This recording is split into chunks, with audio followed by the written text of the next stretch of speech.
eu fico assim, pensando lá no céu. De lá descem os anjos para me abençoar. E fico tão feliz, alegre a sorrir, e canto para Deus agradecer. Pois tenho a certeza que não estou só.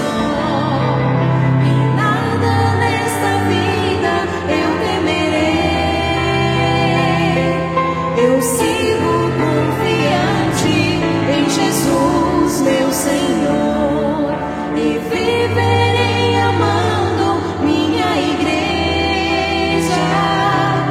E se não posso ver os anjos lá do céu, sinto sua presença na minha vida.